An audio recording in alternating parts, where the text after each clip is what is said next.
Hello guys on Twitch, on Pekka, on Good Game and YouTube. Nice to see you today. So we will start just in 5 minutes, and today we have two beautiful lectures. The first one will be from Mikhail Payson. He's a CTO at Yandex.Health project, and the title of the lecture is Product and Data, the Problem of the Chicken and the Egg. And the second speaker will be Alexander Panchin. He's a PhD and now works in the Institute for Information Transmission Problems at Russian Academy of Sciences. And the title of his lecture is Time-Traveling Porn and Other Signs of a Reproducibility Apocalypse. So both of them will be very great. I've already seen slides from both of presentations and hope you will enjoy them. And I want to remind you that today is our fourth day at Future Biotech Winter Retreat 2018. It's a kind of a conference dedicated to role of IT in biology and medicine. And my name is Arthur Zalewski, and I'm a director of Future Biotech Live project, and we've been broadcasting for past 3 days, and today and tomorrow also, as usual.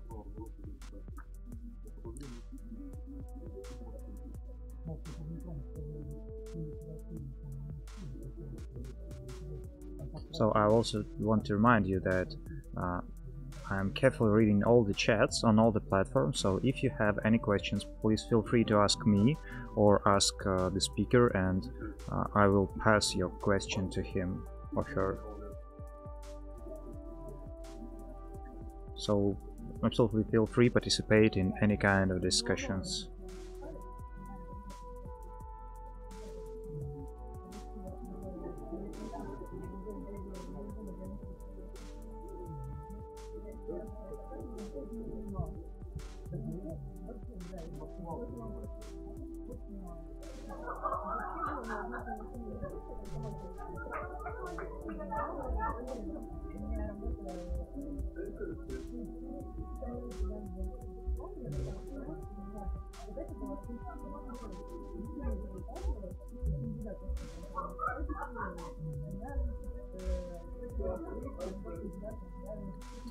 Hello again, hello everybody.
Hello everybody.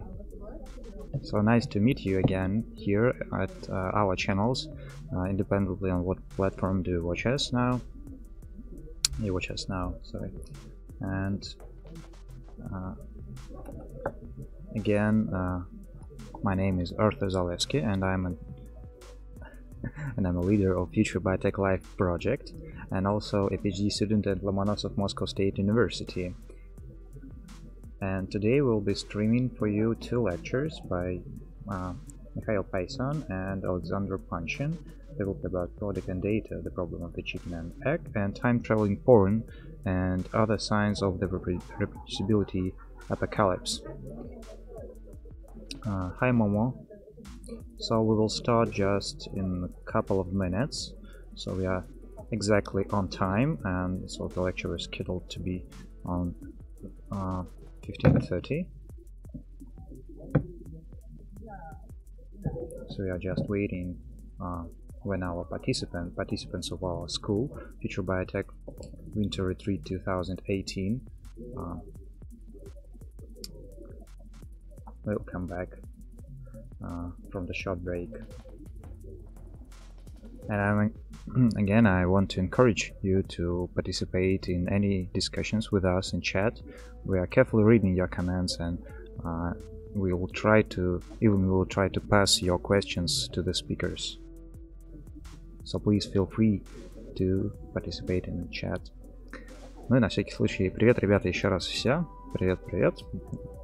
Сегодня у нас уже 4-й день трансляций с нашей замечательной зимней школы Future Biotech, посвященный роли IT и его применению в биологии и медицине. Сейчас у нас будет 2 прекрасных лекции, которые прочитает Mikhail Payson. Его лекция будет называться Product and Data. The Problem of the Chicken and Egg. И известный наверняка вам уже Александр Panchin, известный борец с мракобесием. Его лекция будет называться Time Travel in Porn and Other Signs of Reproducibility Apocalypse. Единственный момент, что я, например, рабочий язык школы английский, поэтому все лекции будут проводиться на английском языке, но я не думаю, что это будет составлять огромную сложность для вас. Так, мы, кажется, вот уже совсем начинаем, что я тоже приготовлюсь.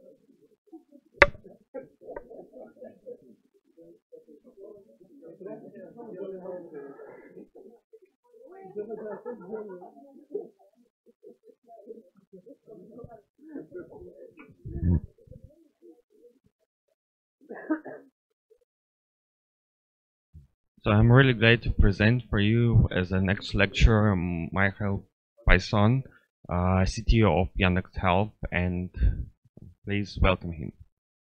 Okay. Good day. My name is Mikhail Payson. I'm CTO in Yandex.Health. Oh my god, I have broken all my slides. Okay, let's start with something strange. Could you please give me 1 moment to fix it, and I will start. Because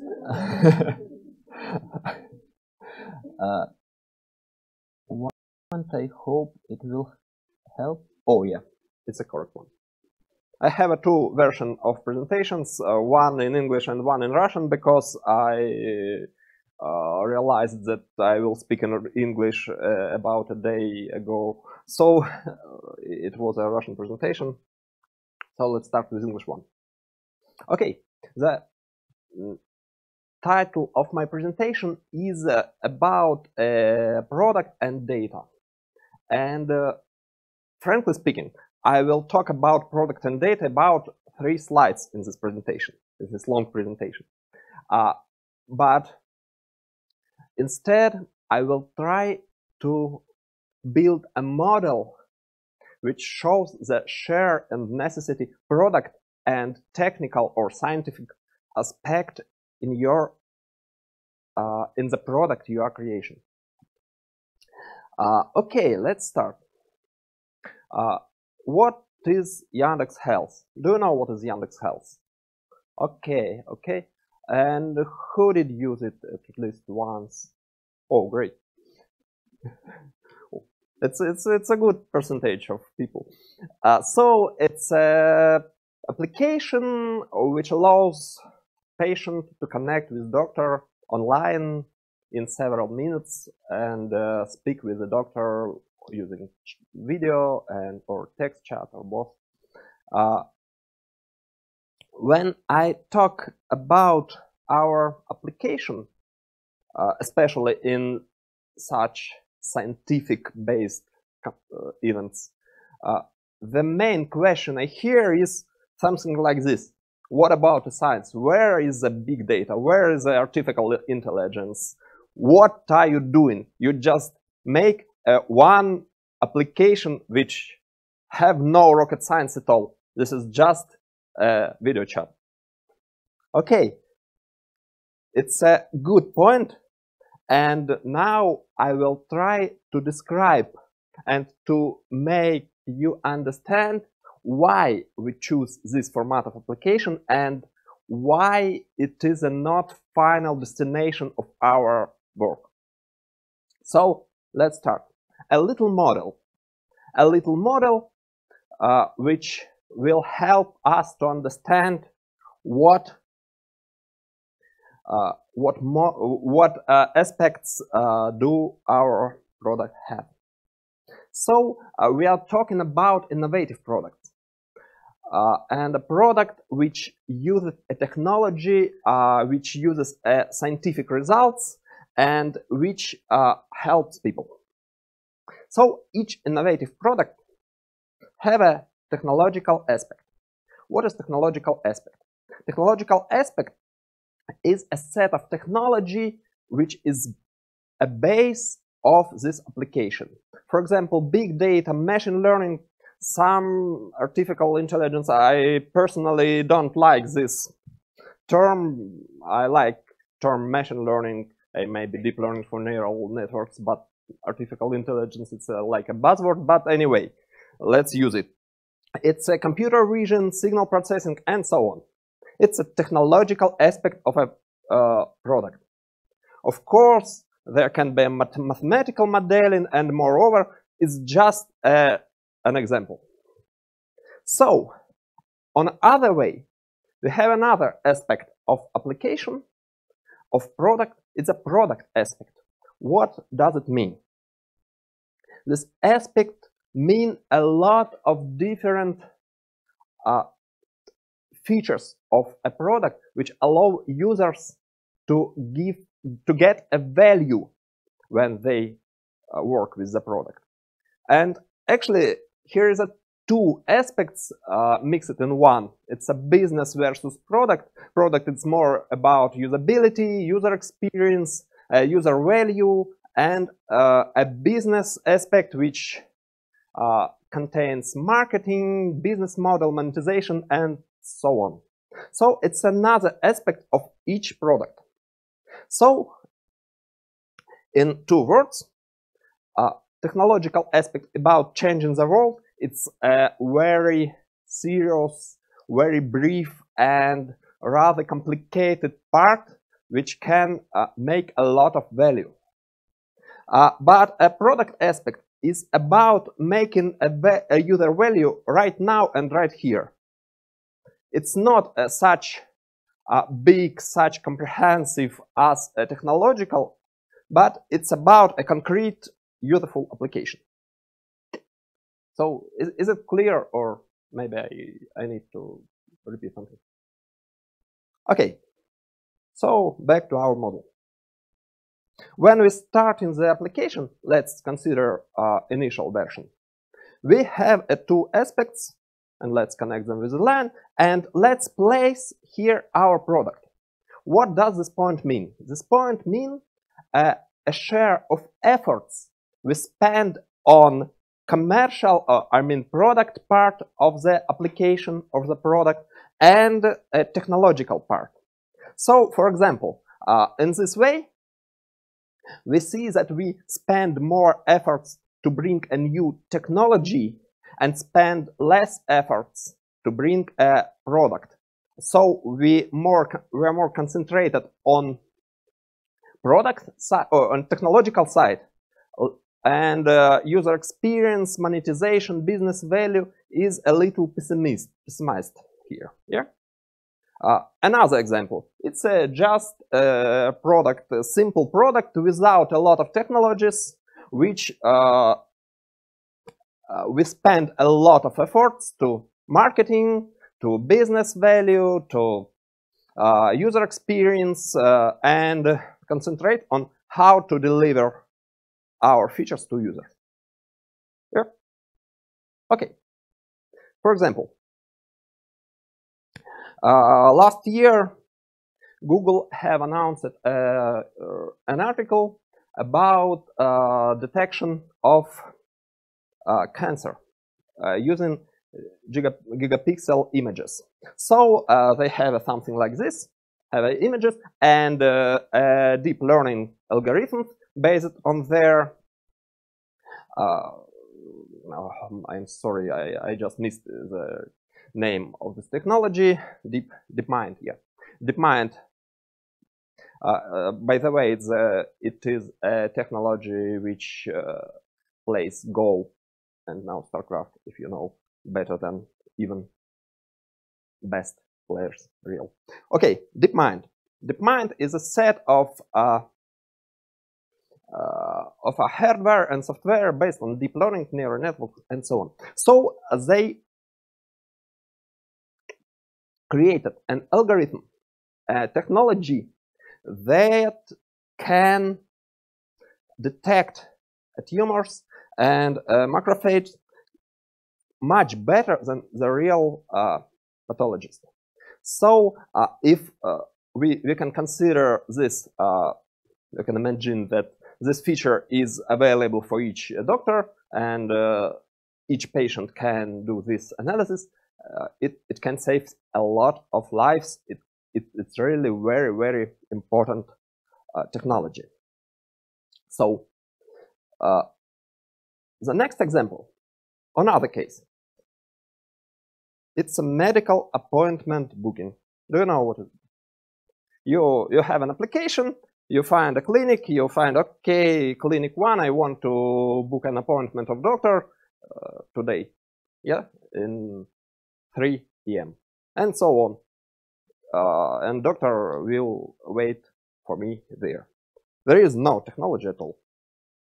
But it's rather usable, and the more significant that this feature is available for a lot of users. So a lot of people can make their lives a little better using this feature. This is pure product application, for example. Okay, so 2 words about user value. First of all, I'd like to understand what do we want to reach, what are our goals when we created a product. I'm sorry, I'm a little mercantilist. I am from business, I'm from real world of IT, not from academic audience where maybe the goals a little different. A main goal of each business, really business, I mean business, I don't mean people who work in the business. Do you feel the difference? Is to earn money. For business, for classic companies, it's sales, it's available to sell the results and so on. And for example, more academical structures or maybe government organizations, it's about to have enough value to get funding, right? Or it's about investments. But it is a goal which we can't ignore, of course, but which is just one of goals. The second one is more altruistic, is to help people. What does it mean? It means that if we just earn money and don't help anyone do something that nobody uses, it's not a very good way of living, as for me. So we want to help concrete people to achieve concrete goals, to have concrete improvement of their life. Okay, so let's consider our model in this way. So we have A and B products. A product is a pure technical product, right? Or like Google research. And B product, it's a quite simple product which all efforts are concentrated on marketing, on user experience, and on solving the user's needs. So we have not just a product. Of course, somewhere we have a user. Returning to the previous slide, we don't want to make a product no one use. So there is a user. And what value do this user obtain from this product? From the product B, I mean a pure non-technical product. User obtained solid but not very good value, or not very large value. Yeah, a small amount of value. It's a little abstract and speculative, but I think we can stop on this. A small amount of solid value. So we know how to reach the user because our effort is concentrated on marketing, on user experience, on making our product available and usable. So we can reach the user. But the value we bring him is mostly not very large. Another way, in the pure technical product, we can bring a lot of value. We can bring user a lot of value and change the world. Yes, I think that these words are quite pathetic, but let it be. Change the world and bring a lot of value. But this lot of value, we can lose it. The user not have no channels to get this value in most cases. So at starting, this value is huge, but user gets a little. Is it clear? So we can't bring a value from pure technical product to user because we don't pay attention to the product part of this product. Or, I mean, sorry for the tautology. So in this model, we have two approaches to product development. So we start, yeah, we have a good solid algorithm which solves the real big problem, but we don't know how to make product out of this. And on second way, we have a product without any technology which solves a small problem, but we know how to reach the user. So we start to grow up this product. Let's consider only successful product, right? It's a very simplification of a model, I know, but let's consider that both of them are successful. So we are able to reach a lot of users using our B product, and we are able to make significant results and significant technology using a product, just technical product, right? So there are two approaches for development this product and making them more valuable for users. First of them is a technology-first approach. What does it mean? It's clear that we start from technology. We have a solid technology base. We have great results. And then we start thinking about how to wrap these results into a product and how to reach real users without using our results. So we move our focus from just a technology to a product. A good example of this is Ibm Watson. Do you know what is this? Okay, great. Ibm Watson is a platform for analysis of unstructured text. No, it's a very brief description of this platform. Of course, it can much more now, but it started as a tool for analysis a lot of unstructured text. So there was a technology at first, and then they start to implement the technology to different areas of living, for example, health, make a model on this and use this model and sell their computer power, their models, their research to end users, to the clinics, and help in decision making. So it's just a moving from a pure technology to a product which used by people. And the next approach is a product-first approach. It's quite different. We have a popular product, and there are no high-tech there. So we have a product without technologies, and then using the user base which we have, we add some technological features based on the data we are getting from these users. Of course, I should say it's very important that a lot of data is sensitive.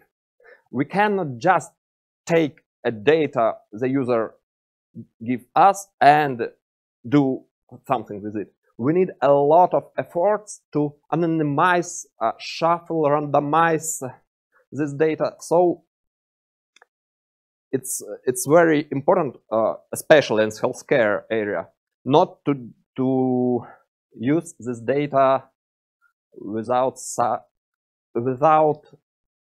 thought about its privacy. The data is private, and we can't just use private data. We need to process it. But it's just a spin-off of presentation, not that. Okay, so we collect the data and we can use it. An example. Example is Yandex traffic.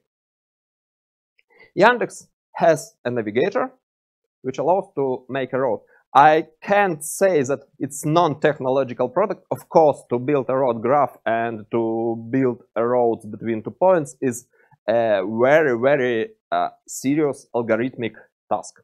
But anyway, when people began to use Yandex Navigator, they get a data.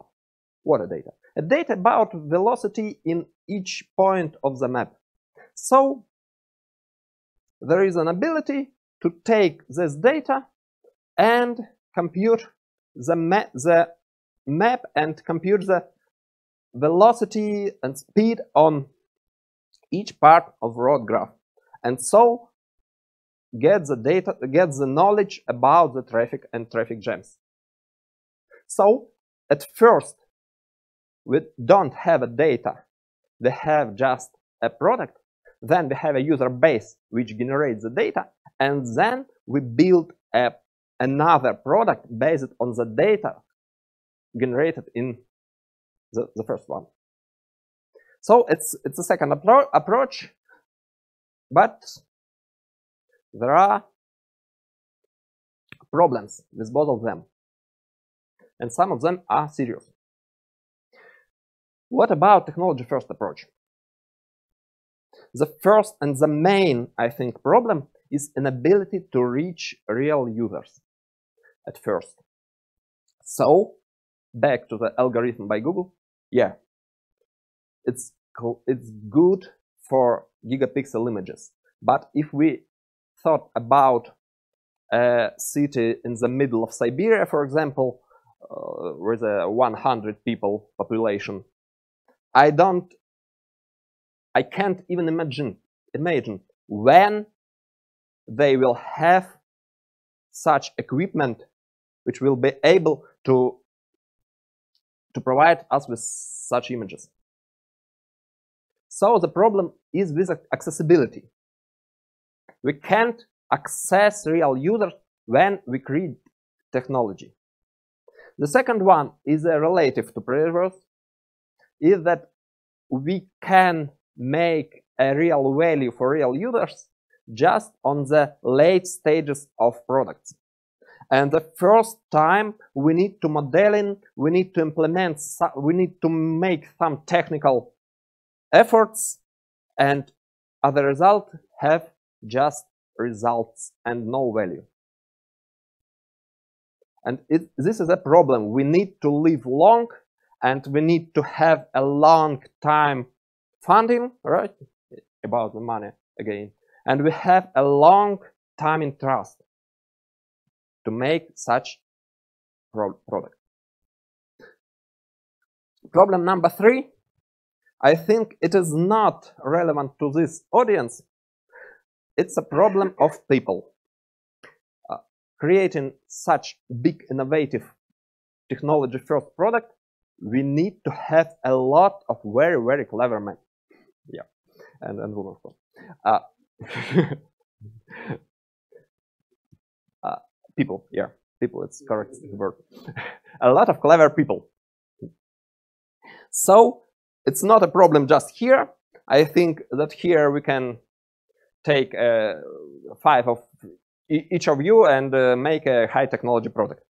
But in real industry, in real business, the concentration of people who can make a high tech in this way and who can make an innovation is rather low. So to find a skilled developer who can build a simple application is much, much easier than to find a skilled, for example, data scientist and machine learning specialist. Okay, and the problem number 4, related to Chicken and Egg problem, I will describe a little later, is that we need to have a data to build a technology. Of course, it's not completely correct. We can build some technology without the data, but a lot of modern systems need a big data. So we deal with data science with a big data. So we need the data, real. We can't just take and make a technology, because in the most cases, technology needs the data. So, okay, there are problem of technology-based approach. And what about product-first approach? First of all, the same problem with people, but the people of another specialization and having other skills. We need to have good marketing specialists. We have a good UX designers, people who work on product. And in some cases, the lack of these people is not less, is not better than lack of scientific people, right? I think in our audience here, the lack of such people is more actual. Okay, so next one. Focusing. It's a very, very important part of our work. We need to focus on making something. If we focus on making product, of course, the technology is out of focus. And there is a big, by the way, we don't want to make a technology because product is work, product is valuable for users, and let's develop current product. Don't do rocket science here because the current product is work well. Okay, so there is no motivation to make a technology, and there is a risk that the product in the pure business part, right, without the technology, will never move to the technology side. Oh, it's about motivation of people, right? The most successful product, also I show you here a screenshot from Pokemon Go. There's a lot of useful and not useful, it's not correct word, popular, right? Popular product doesn't change the world at all. I don't know if these gadgets change the world. Maybe. I'm not sure that world was completely changed, but I'm not sure for now. Maybe in 10 years we have some results psychotherapy. Okay, so there's problems with product first. Product. It's tautology, sorry. So what about big data? It is the 3 slides I promised you to show about a chicken and egg problem. Yeah, it's the second one, and the third one will be the next. Okay. The chicken and egg problem is sound like here. So we have a data, but we don't have a product. So to make a product, we need data, and to collect a data, we need a product. So, by the way, the answer to the chicken and egg problem is well known. Of course, egg was earlier, because dinosaurs had eggs.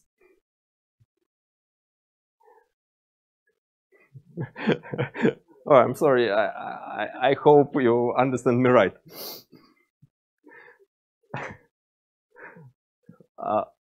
So the first chicken was born from the egg of dinosaurs, something like this.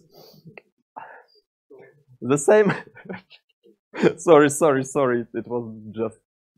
I'm not a biologist. Sorry.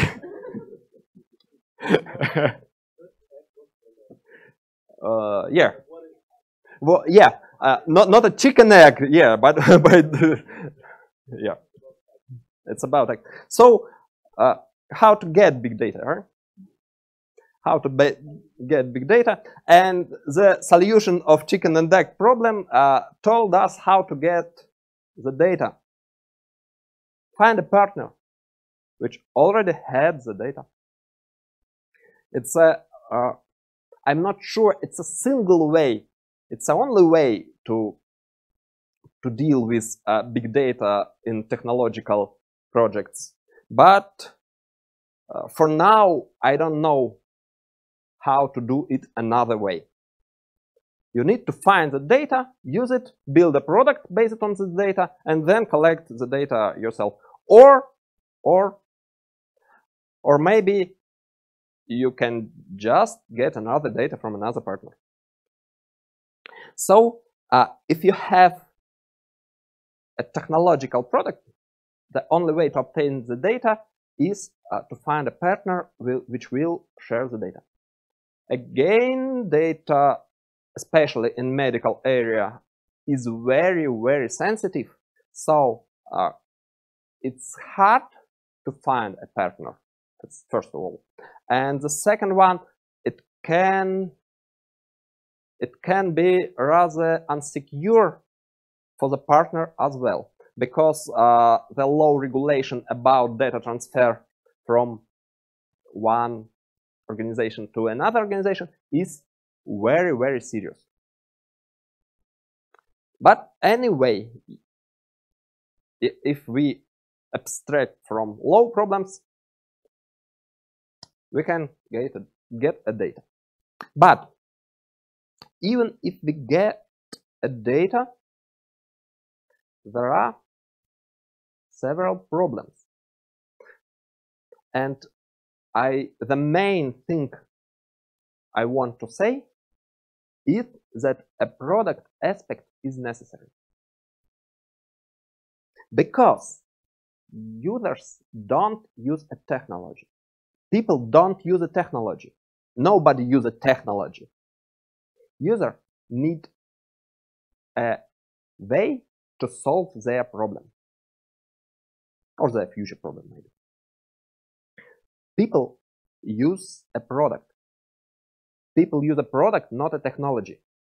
So even if you have a brilliant technology, brilliant algorithm, brilliant maybe a system of calculating, or maybe anyway, and you can't pack the result and provide the user with the results of your technology, the technology is useless. So if we speak about users, users can be different. B2B, or business to business, right, is quite well. And if you can use your technology to help another company to improve, a good example in the previous lecture, very good example, to improve their time, speed, to efficiency. So it's very, very useful technology as well. So product is not necessary, should be mass product, but the technology can't have value without a product. So the way is something like here. We have a science. Science creates a technology. Science without technology, here or now or in future, of course, is not necessary, is unuseful. It's my opinion, of course. I don't pretend to absolutely right. But to my mind, the science without technology is unuseful, as well as technology without product over this technology. So to make a value for users, we have to have a product, not technology. So, by the way, it was the last slide of my lecture, but the most important. And I think it's time to discuss and the time to ask questions about why Yandex don't let the data out. Okay. That's all. So thank you. So questions? Thank you. Will finally the time will come when all medical information for patients will be stored in central data storage, not only in Yandex.Health, I mean, but also from other hospitals and so on? It's a very hard question with many parts. The first part is not very serious, not very huge, but serious, is a legal one, because there is a lot of regulations which actually prevent to do this. Anyway, even if there are good laws that allows us to collect and store the data together, there is another reality, a technical equipment and technical possibilities of our clinics, for example. So now there is a huge government project called YGSZ, you know, yeah? It's a common system in healthcare, but there are a lot of problems with implementation. So I'm sure the data consolidation and data digitalization, you know, a lot of clinics write the medical records by hand and store them on shelf, not in data centers. And when I go to my clinic and say, please give me my med card, they said, no, we just lost it. I'm sorry. It's reality. For now, of course, I optimistically think that it's about 10 years when all the data will be available in some way in digital format. But to store them in one common storage and the second one to give access to them here, I'm not sure that it's possible in our reality, but I'm pessimistic. Maybe 20, 30 years, and we will all happy with the consolidated data. But Yandex.Health, yes, we are trying to store all the data in one place. Maybe when each citizen of Russia will use Yandex.Health, we will have a centralized data. But it's not serious for now, of course. Okay. I'm sorry, it was a quite long answer. Thank you very much for your lecture. I have a simple question. How do you choose doctors for your application? Because we all know that it's sometimes very important to find the right doctor. Maybe you have some rocket science behind this. No. Returning to first slide, no, we have not rocket science. We have several very qualified doctors, very skilled doctors, which make an interview with each one. So there is also a set of experts which monitor the experts, I mean doctors, right? Which monitor the consultations and operatively. Oh no, it's not correct word. And if something went wrong here, they work with country doctor, and sometimes we dismiss such people. But yes, currently it's a pain mainly, and it's a manual work of our doctors to interview them. It's just us hiring in clinics. No rocket science now, but maybe later, based on data collected. Thank you for your talk. I want to ask which mechanism of information transfer could you imagine? It's information for money or information for information, information for work for young startups. Which way is widespread? I'm not sure I understand the question correctly, but let me rephrase and say if I'm not right. You asked how to use the information and how to make a value from the, or no? No, I talk about points which a young startup should do for this information from their partners. You talked about partners from which it's possible to have information. What the young startups can give the partners? Yes. It's a good question. It's a question of business development, by the way. I'm not a specialist in business development, frankly speaking, but the first thing that can give, that the young startup can give, is I think it's PR, public relations. So it's great when the partner gives the data and it was a huge, well done technology and the product based on this technology, and a data is provided by this partner, and it's a very and the people proud that this partner gives this information, but it's not the way. Very frequently, unfortunately, is just the money. So if it's not a young startup, if it is a subdivision of big corporation, for example, they can sell the PR, I think. But if it's just a young startup, I'm not sure the partner can give the data, or maybe to give the data not the big deal for the partner. It can be.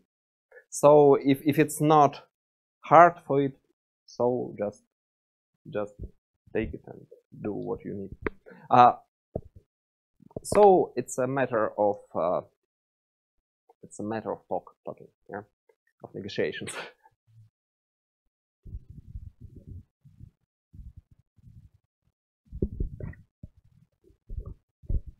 Are you going to interact with insurance companies to share your data so they can adjust the insurance rates, or maybe with employers to share, so the company can adjust some lease and something like that, or salary even for this person, or even at the moment of the interview, so they can assess the risk of this employee to be absent many times due to visit of doctors and so on? For now, it's a very serious point, not to make our users problem, not to make a problem for our users.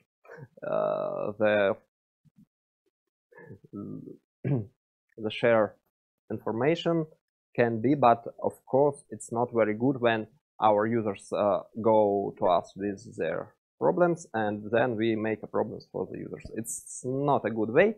I know that in America and US there are some integrations with telemedicine servers with insurance companies, and the model is like this. Insurance company monitors the people using telemedicine. So they use the telemedical data and make a price lower for people who use it. So yes, people provide the insurance company with data, but in another way, they have a lower price of insurance. So it's a model, it's working model, and for people who it's a good model, by the way, because insurance company is interesting in people is healthy, because in this case people don't go to doctor and don't spend the money of insurance company. So it's a good rather good example of collaboration between telemedical systems and insurance companies. Thank you for the talk and 3 very funny slides. I'm interested in US and Europe market. Is there some companies that are solving same problems as Yandex.Health, and how successful are they? Yeah, of course. In US, a little earlier, telemedical law was accepted in July or August, I'm not quite sure, July last year, and it's in action since 1st of January in Russia. In US, such a law was accepted about 4 years ago, and since this time, Teladoc, for example, is the most known American telemedic company, reported a very huge amount of money they get from users. Here is one point, that to get such a volume, we need to make a market. We need people understand that telemedicine is a real world, right? That telemedicine can be applied to some cases and can be used widely. Currently, people are not ready to use to call the doctor use application mostly. There are a lot of factors, but mostly we need to make a market before. I'm talking about Russia. So we need to make telemedical help such common as appointment to the real doctor in clinic. It's of course it doesn't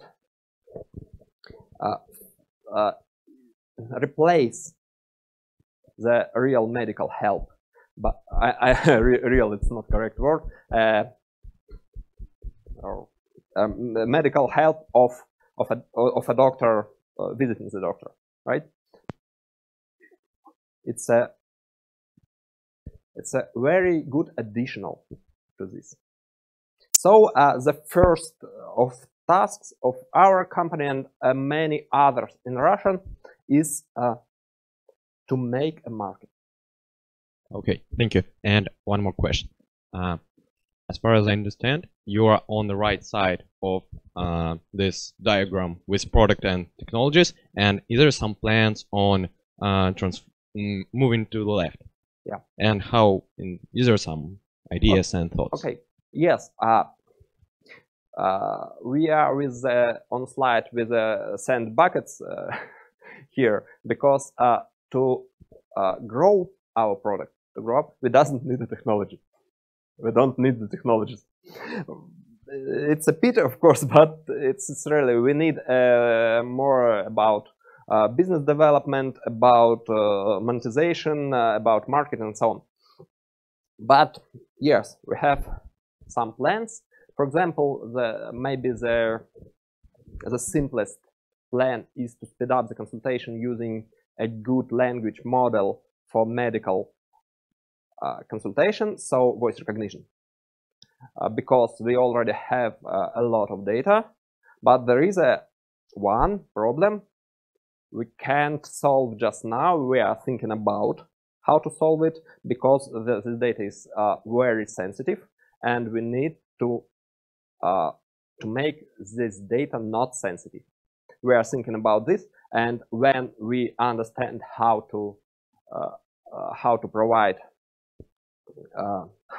how to make this data not sensitive, so totally anonymized, totally shuffled, randomized, and so on, and then we will work on usage of this data. Yeah, it's a very serious point. So we can't to use this data just as is. We need a way to make it not non-sensitive, and so it's one of the major obstacles before common data learning, big data, and so on. Thank you. Thank you. Any more questions? So, okay, let's thank Mikhail once more. And now we'll have a 10 minutes break before the next lecture.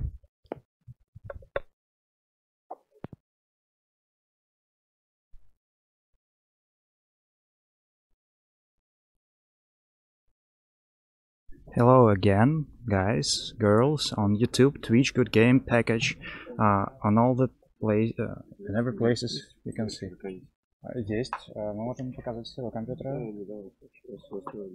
Okay. So, just in a few minutes, we will have a lecture by Alexander Panchin, who is a PhD and now works in Institute for Information Transmission Problems, Russian Academy of Sciences, and the title of his lecture is Time Traveling Porn and Other Signs of Reproducibility Apocalypse. So the problem of reproducibility, oh my god, in science is very big, I'd say, because now we know that many papers can be reproduced in different labs by different people, and that's a really huge problem. So I think that Alexander will tell us something new and cool about this. And you may know Alexander as the guy who gives many popular science lectures in Russian and even wrote a book called The Sum of Biotechnology. Okay, so I will leave you for a couple of minutes. I need to adjust some tech stuff for our next lecture. So, and we'll return to you just in a couple of minutes, guys.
Hello again, guys. Привет, ребята.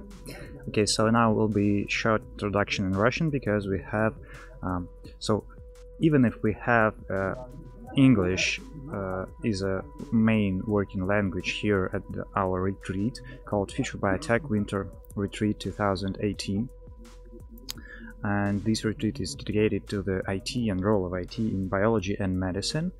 So even if this rule exist, we have the dual language chat.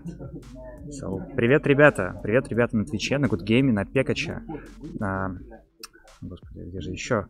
На Ютубе. Рад всех видеть. Привет, Юлия Дружкова, Синоциум, Иван Флаг Strikes Back, Майнфраг, Лайла. Привет, Ультралюзер 4, с которым мы уже попереписывались. Привет, Дебош. Привет, Госу. Рад вас всех видеть. Буквально через пару минут у нас начнется лекция Саши Панчина. Она будет посвящена ошибкам в науке и проблеме воспроизводимости научных исследований, которые, на самом деле говоря, Ультрарус, извиняюсь, 4, а не Ультраюзер. Я немножко отчитался. Вот, Саша будет рассказывать замечательные совершенно вещи.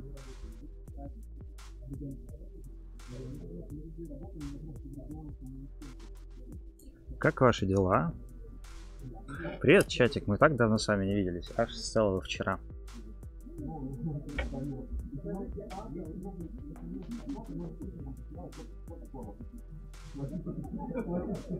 Так, мне кажется, мой микрофон чуть-чуть зашкаливает, потому что там сзади ребята очень активно общаются с Михаилом. Я так понимаю, что вам лекция не очень понравилась. Во всяком случае, было очень много критических комментариев в чатике. Или все-таки они относились к манере представления, но не к контенту? Кстати, что забавно, у нас на конференции присутствовал один участник, присутствует один участник, который раньше работал в Гугле, но, правда, в области GR, Government Relationships. Government Relationships. Окей, я должен помочь Саше подготовиться к лекции, я вас снова на секунду оставлю.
Зерату, лекция Саши будет называться Time Traveling Porn and Other Signs of the Reproducibility Apocalypse.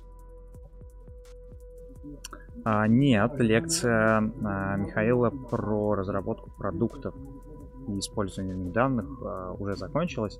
Сейчас ребята на самом деле обступили Михаила. Я думаю, я смогу вам это показать.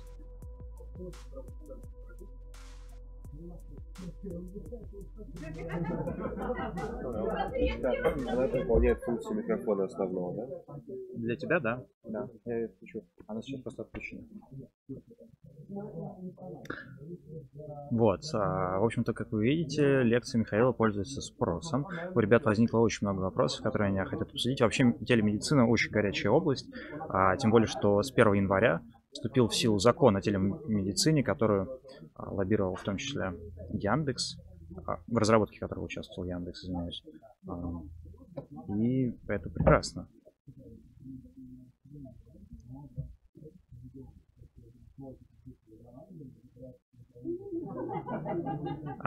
Then BDI. So I can explain. It's very easy because it's very simple.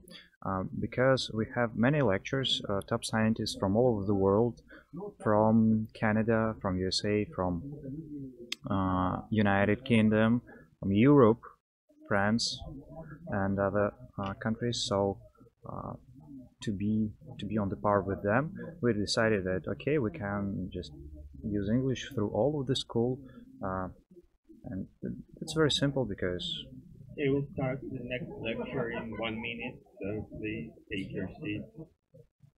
So because all the guys here speak English more or less fluent, so it's definitely not a problem. Доклад на английском тоже будет, да. Да, все лекции на нашей зимней школе проходят на английском языке. Кроме общения с чатом, которое двуязычное.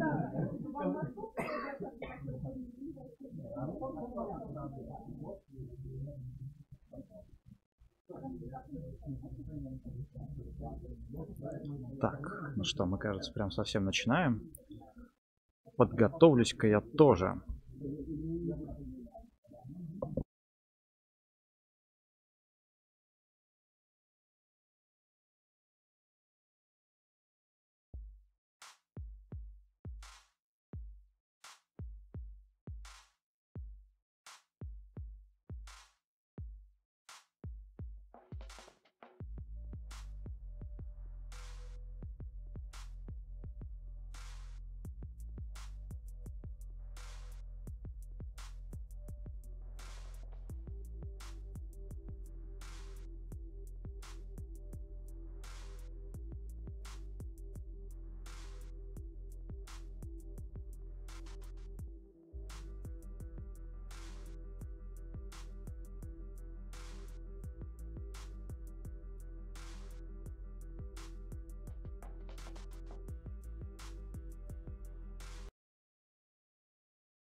His pretty interesting speech.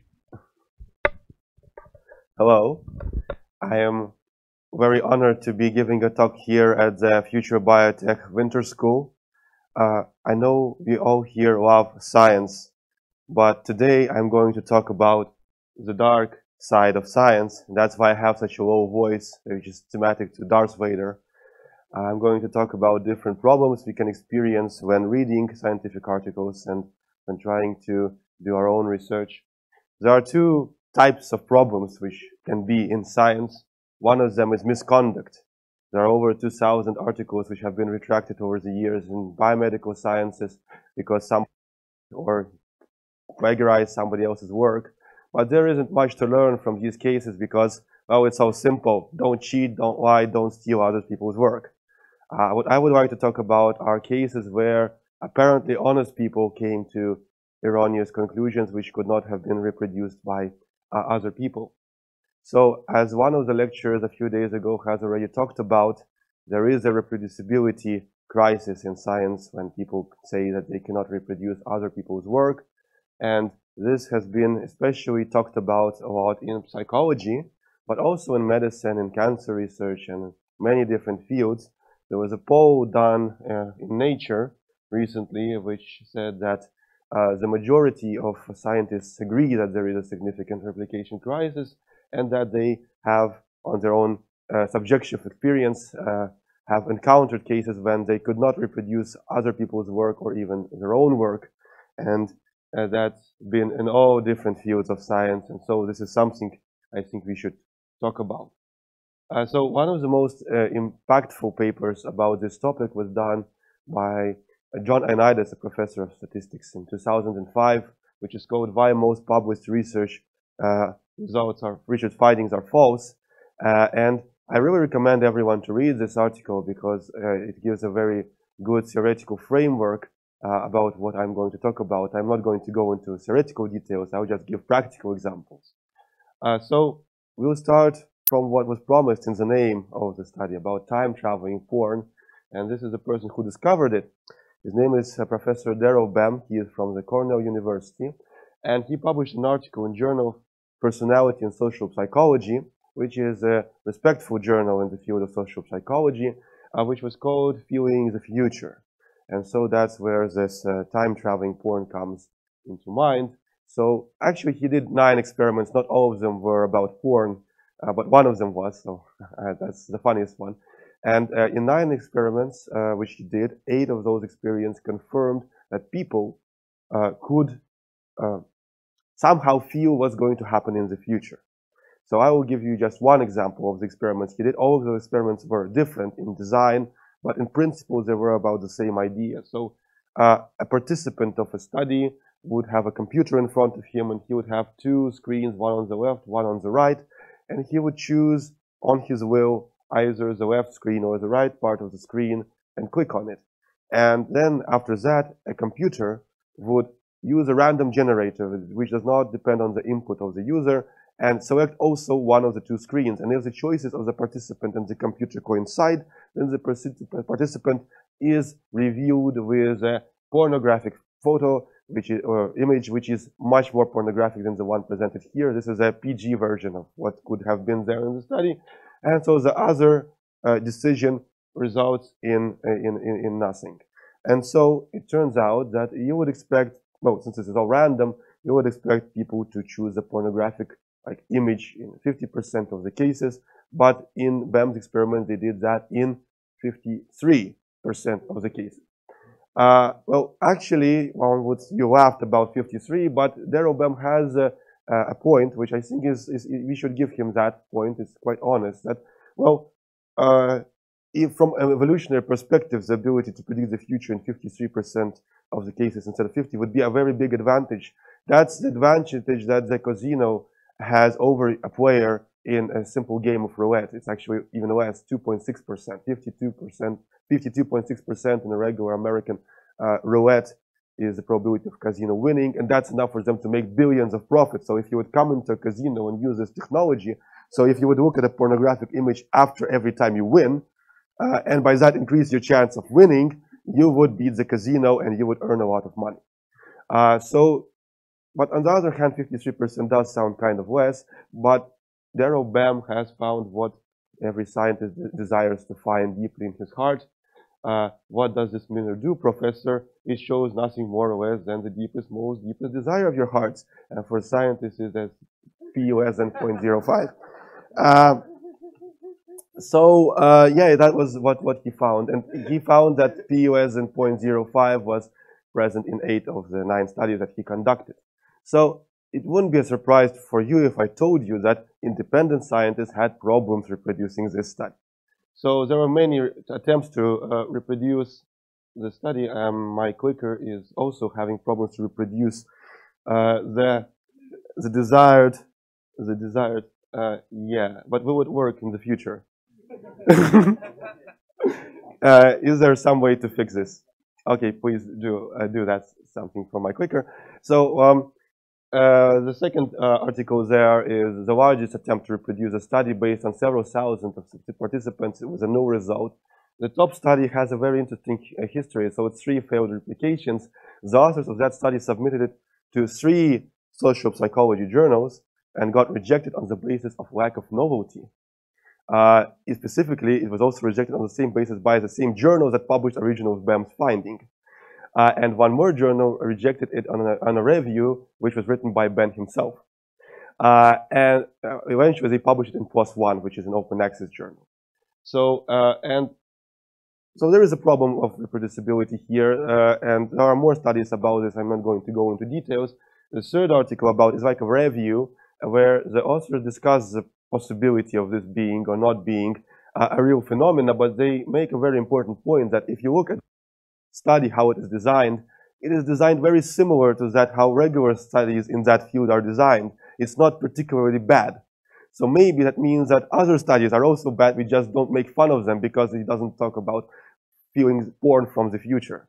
So maybe it's a big problem of how studies are done in the field, and we should look into that. I have a new clicker. This is very good. So I would like to talk about what could have gone wrong. And for that, I really like this kind of metaphor. So here you see a target, and there are bullets within this target, and one could assume that this is as a result of a very good sniper shooting quite accurately into the target, but there is an alternative scenario which could explain these findings. It is that there is someone drawing the target to the place where there is the largest concentration of bullets, and the bullets are actually shot randomly all around, and so you just need to draw the target in the correct place. It is called the fallacy of the Texas sniper. And in this metaphor, the data are kind of like the bullets, and the target is kind of like the hypothesis. So if you have some kind of data, you can fish around and find some kind of correlation. Say, hey, this is what I actually thought was true. Doing that in hindsight, it's much easier to confirm something in hindsight. And so, is there some kind of evidence from Bem that he does something like that? Well, there is from Bem himself. He wrote a textbook for PhD students where he says how you should do science, and I'm going to just quote that. The data, examine them from every angle, analyze the sexes separately, make up new composite indexes. If a datum suggests a new hypothesis, try to find additional evidence for it elsewhere in the data. If you see dim traces of interesting patterns, try to reorganize the data to bring them into bolder relief. If there are participants you don't like, or trials, observers, or interviewers who give you anomalous results, drop them temporarily. Go on a fishing expedition for anything interesting. Think of your dataset as a jewel. Your task is to cut and polish it, to select the faces, to highlight, and to craft the best setting for it. That sounds like it takes a sniper, but maybe that's not the case in that particular study. We don't know that. But first, I'm going to show you how you can actually prove anything is significant by doing some of this kind of fishing. So this is a great article written by Joseph Simmons and some colleagues about how you do that. So this is like an example of a study that could prove, if it wasn't so absurd, that listening to a specific type of music decreases your biological age. So how do you prove that? Well, they took 20 undergraduates. They gave them to listen to randomly to one of two songs, When I'm 64 by the Beatles, or Kalimba. Then they asked those people about their date of birth, their father's age. They used the father's age to control for variation in baseline age across participants. And then used an ANCOVA statistical analysis to predict the effect, to see what's going on. And according to the birth rates, people who were nearly half a year younger after listening to When I'm 64, rather than Kalimba, and P is 0.04. So this is what you would write in an article if you wanted it to get published, but the black parts of this is what you would have to conceal, not write about it. You don't lie, you just don't tell all of the truth. And the truth was that actually there were more participants, but as soon as they got 20, they said, oh, we got our p-value, so that's good, we're not going to do any more. Then they had actually 3 songs, and they omitted 1 because it didn't give good results. Also, they had many things to adjust to control for baseline age variation, like mother's age, or the answer to the question, are computers complicated machines? And eventually, they ended up with the father's age as the best thing to add to the model to give the predicted result.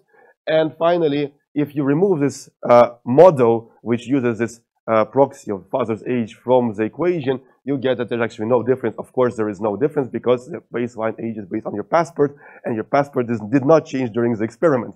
So, but you can get this p-value quite easily, and they have shown that you can get that in almost most scenarios by doing an honest study, but just concealing some details.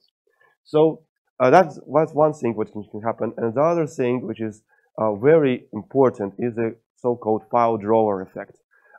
Here is an explanation of what this is. So suppose you're studying some drug or anything that has some kind of effect. And suppose there is a real effect, which is drawn here. So here on the x-axis we have effect size, and on the y you have sample size. Of course, any study will have some kind of error. You don't get the real effect value. You can get a bit more, you can get a bit less. If you have a small sample size, you'll probably get big errors. If you have a large sample size, you'll have small errors, but they will be probably symmetrical in both directions. You are as likely to overestimate the effect as you are to underestimate the effect. So suppose you're doing a real study and you have a large sample size and you got a new result. You have invested a lot of money, research, you've got a grant for that big sample size. It's unlikely you say, okay, we're not going to publish it. So you did a large study, you found nothing, that's probably important. Suppose you got a small sample size, but you got a p less than 0.05. You say, well, the sample size was small, but we still got significant results. So that's not a coincidence. So we've got a discovery here, and you're going to publish it. But if you have a small sample size and you get negative results, you're going to think, well, it's negative results probably because it's a small sample size, right? So who cares? I'm not going to publish that. Or maybe the reviewers are going to say, well, guys, what the hell are you doing here? This does not make sense. There's no novelty here. And you're not going to get that published. And because of that, you get this kind of skew. You get an underrepresentation of small negative findings. But if there are a lot of small negative findings, then your summary of all of the results of a meta-analysis will have an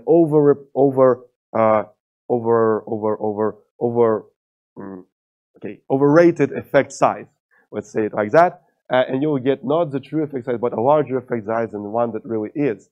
And now, if you look at the 9 experiments done by IBM, we see that skew. Well, maybe that's a coincidence, but that's funny that we see the exact same skew, the dependency of sample size and effect size, which should usually not exist, unless it's chance, or it's a file drawer effect. Maybe some studies were not reported. There are also 2 other possibilities which could be here, maybe not. One is that suppose you do that trick with an incremental increase of your sample size. So you take 20 participants. Did you get P less than 0.05? No. Okay, let's add 10 more. Did we get it? No. Let's add 10 more. Did we get it? Yes. Let's stop. And if you do it like this, you're going to get this dependency between effect size and sample size. And a third possibility is, suppose in some experiment, a person did not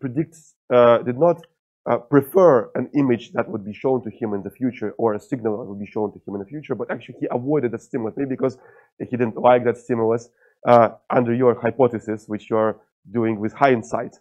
You can always explain why you're getting some kind of other effect, but it's still precognition. How can you avoid a signal from the future unless you have precognition, unless you see that future? So if you got a result which is P minus less than 0.05, but it's here, you're avoiding something which you've been shown in the future, you would mirror it to the right, and you would enhance your false positive rate. You would, in your meta-analysis summary, would get a very highly increased positive effect where there is actually none. And so maybe something like this is going on. These are possibilities which we can consider, and we should try to exclude those possibilities when doing our own research. So there is one way which we can deal with this problem, is called distinguishing between exploratory studies and direct replications. What's funny is BEM did 9 studies. All of them are different.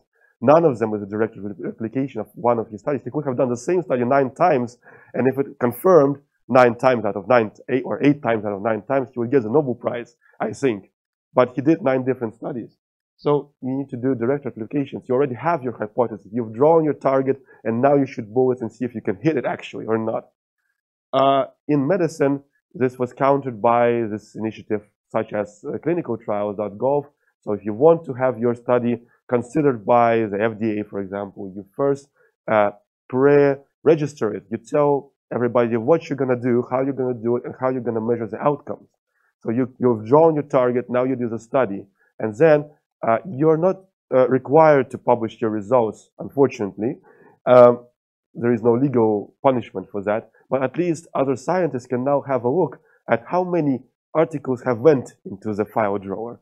And as a case example, I present to you homeopathy. If you go to clinicaltrials.gov and add the keyword homeopathy and you look for the completed trials, you will find there are 62 completed trials of homeopathy. If you look which of those studies have results, you will find that 11 of those studies have results, and 51 of those studies do not have published results. Well, you can only hypothesize what went wrong with those studies or why they did not decide to publish the data on clinicaltrials.gov, but it shows you like how this could lead to an incorrect conclusion if you try to justify some kind of decision on your attributing some effect to a particular medicine. And this is homeopathy, okay, that's not really discussable, but let's go to something that's real medicine, like Tamiflu. And this is a very recent story about how the World Health Organization downgraded oseltamivir or Tamiflu from the list of essential medication. And this happened due to a very simple fact, due to this file drawer effect. When at some point the pharmaceutical companies presented evidence that oseltamivir is very good is great and you should like all use it. Well, I'm exaggerating, but you get the point. And so based on that data, UK stockpiled Tamiflu, and so did the US and other countries, and Vo added it to the list of essential medications. But then it turned out that the pharmaceutical companies reported only a part of all of the studies that they did, and it took many years for many people, for many activists and scientists to get the whole data set. And when the whole data set was meta-analyzed, it showed that, oh, it appeared that Tamiflu does work, it does reduce the time of symptoms of flu, but a much less extent than it was originally claimed. It also has side effects, and it also does not reduce the rate of hospitalization and mortality, which is the most important reason for why you should have the drug prescribed to like almost everybody with flu. So it makes much less sense now. And so after the complete data set was reviewed, they said, okay, we're going to remove it from the essential list of medicine. So it coincided with Tamiflu getting the first generics. So it didn't actually help much here, but it was too late with that decision. But at least we got it now. And as a joke on all this stuff about publishing positive results and not publishing negative results, there's a great satire written by Irina Bones in a peer-reviewed journal, which she noticed that 97% of articles across a random section of psychological journals are positive results. And so when Daryl Bem discovered precognition, he actually discovered something already known in the field of science. There's a much more stronger effect. Psychologists, they know in advance which hypotheses are correct. You don't really need to do any studies. You just make up a hypothesis, and it's correct with p less than 0.05. Just that's the evidence here. You can see 97% of the hypotheses come true. Well, of course, that's a joke, but it shows the problem of the file drawer effect. We don't know how many negative studies with negative results are there, and that's a problem. So back to the p-value thing, we should discuss why that's a problem as well. And that's a problem because it gets misinterpreted a lot of times. So p-value is you have some kind of statistical model. You have a null hypothesis that it's all random. There is no correlation, no effect, nothing's going on. Everything is random, and you get some kind of statistical summary based on your data, and you can say that the probability of obtaining an effect size of the statistic of the magnitude you observe or of a larger magnitude is less than this p-value. I mean, if you calculate the probability that the observed effects are of, okay, my English got me confused here, but you can read the definition here on top. So, the probability of obtaining results of a larger or the same kind of magnitude by chance. And there are many problems with p-value because people usually think about it as like, okay, we got p less than 0.05. That means that we are 95% confident in our results. It means that there's only 5% chance of coincidence, so it's probably true. Actually, in most cases, it's not like that. It's probably not true in most cases. So let's have a specific example. Suppose you have a test for a disease, which is quite accurate. It has a 96% accuracy in terms that has both 96% specificity and sensitivity. 96% of your patients who are sick, who are really sick, will be classified as sick. 96% of who are healthy will be classified as healthy. Well, that's quite good. But suppose the disease is present in only 1% of the population. So among 100,000 subjects, you'll have, well, 1,000 people with a disease, 99,000 who are healthy. And among those 1,000 with a disease, the majority will be true positive and just a little bit of false negative. Among 99,000 of healthy people, you have 95,000 of true negative and a little bit 4,000 of false positive. And suppose you're testing a particular person and chosen randomly from the population, and he has a positive test, and that's the chance of coincidence, the chance of a test failing is less than 5%. But if you want to calculate the probability that he is actually sick, you have to calculate the conditional probability, considering the initial low prior probability of this person having a disease, which is 1%. So basically, to calculate this probability, you notice that the amount of true positives is very small among all of the positives. All of the positives is the sum of these two types of samples. And so if you do the simple math, you get that with 80% chance that person is healthy despite having a test saying that he is positive of the disease. So you shouldn't probably right from the start treat him with some dangerous therapy that might kill him. You might consider doing a second test to reconfirm your finding, to be more confident that this person really is sick. And the same thing goes with p-values in studies. So if you have, say, a study that says homeopathy works, p less than 0.05, you might measure the probability of homeopathy being a thing in a world where you have physics and chemistry and atoms and molecules which are diluted to, well, if there are no molecules, there's nothing to work there, and the probability of being a false positive, and the false positive is quite probable in this scenario. So another thing with statistical analysis is the problem of multiple comparisons, which was brilliantly illustrated by this XKCD comic. So you have these two scientists, and they are checking whether or not candy jelly beans of different colors can cause acne. And so they checked purple jelly beans, and they got P is larger than 0.05, so it's not significant. Then they checked brown, then they checked red, blue, yellow, and etc. And they did 20 tests, and out of those, only the green jelly beans turned out to be somehow linked to acne with P less than 0.05. And so they write a paper, they forget about the other 19 negative tests, and they say green jelly beans are linked to acne, 95% confidence, only 5% chance of coincidence. But if you run this kind of type of experiment like 100 times, in most cases you will get this false positive result just from coincidence. And that's the problem. You should account for multiple comparisons. How to do it? There is a Wikipedia page. I'm not going to go into that details right now. So this problem was illustrated brilliantly as well by Craig Dennett, who noticed that in some studies on neuroimaging, you get this problem that since there are very many regions of the brain for which you can measure some kind of signal of the brain activity, there are many voxels in the MRI which are being analyzed simultaneously. If you look at a specific only one voxel, you can get a false positive result just because there are so many voxels you can look at. And to illustrate this problem, he did the following. He took a fish, he put it into an MRI, and he showed to that fish different pictures of people in different situations, and he found that there is a region in that fish's brain that can that specifically reacts to certain situations of people on those photos. And the fact was that the punchline was that the fish was actually dead, and so it shouldn't have any brain activity at all. But there is noise in the MRI readings, and if you ignore this multiple comparison problem, in some voxels you will get a P less than 0.05, and you will say that, yeah, we found brain activity that's different between two scenarios. A little bit of astrology to add to the mix. So this is from a researcher.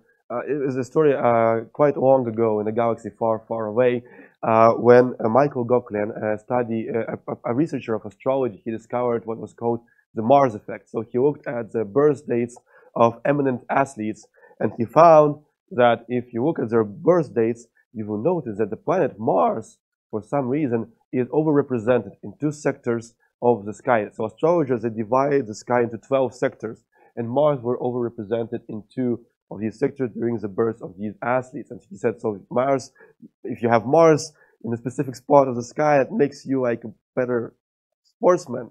That would be a good evidence. That would be good evidence for astrology. But there was a problem, the same problem of multiple comparisons. There are 12 sectors in the sky. There are 12 times 11 combinations of 2 sectors, and there are 10 planets considered in astrology. So the Sun is also a planet, the Moon is a planet, and Pluto is a planet, and it sums up to 10 planets in astrology.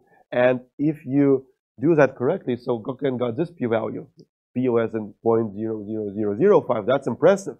But if you take into account that you can choose among many different planets and combinations of 2 sectors, and you do this kind of Monte Carlo simulation, you take the same sample size, you randomly put the planets into different sectors, and that's what I did for this journal called Skeptic Magazine. And if you do that, you get that Gocklin's result is actually quite statistically normal. It's what you would expect to get, and the p-value is not 0.05, it's actually like that.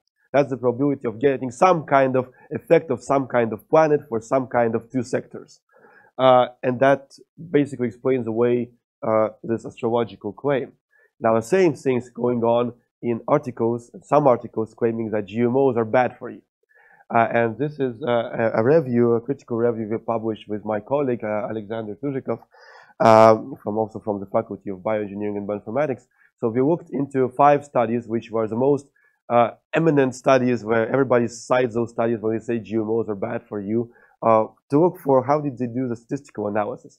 So one study didn't do statistical analysis at all. So they said, look, here is more, so it's bad. Actually, if you do statistical analysis, there is no, like, it's not significant even with p less than 0.05. Now, for other studies, they had the multiple comparison problem.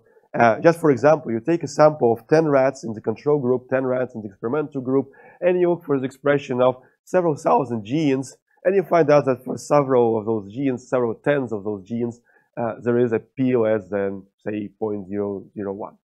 And so what? You have 2,000 genes, so you're doing 2,000 multiple comparisons. So you're obviously going to get some false positive results. How do you account for that? Do you try to do a replication of that? No, you don't. You just say GMOs are bad. And that was the problem with those studies.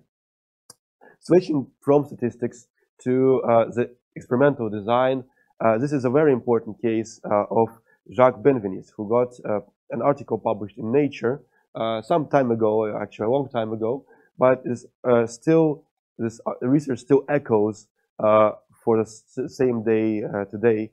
So what he did is he took antibodies to immunoglobulin E, and he diluted them homeopathically to a state where there are no molecules present, and he added those antibodies, those molecules, well, that substance, that let's call it homeopathic water.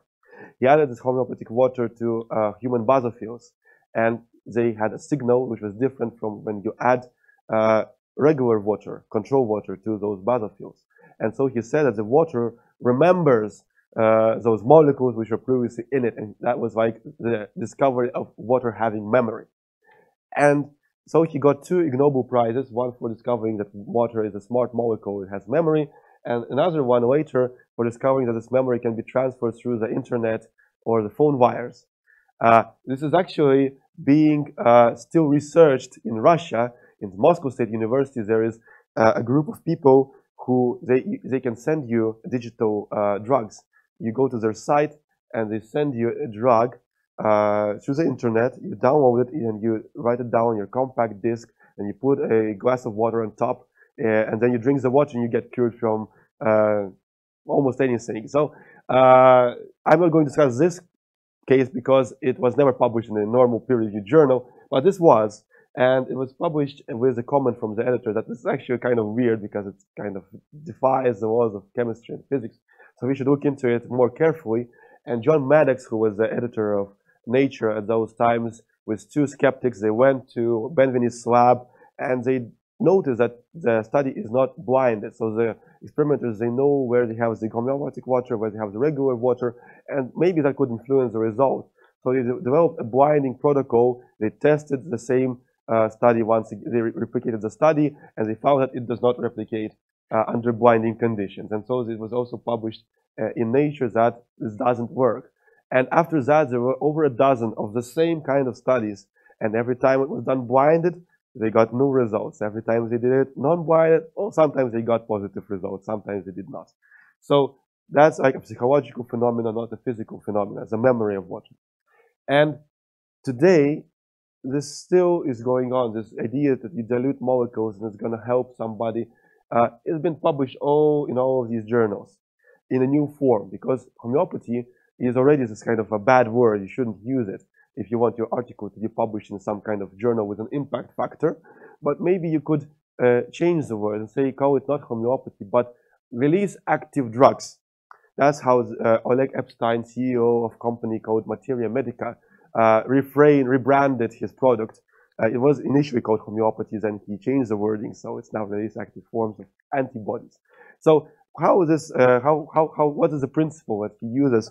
So you take some kind of molecule which has a science name, a good scientific sounding name, like enosyntase, insulin receptor, interferon gamma.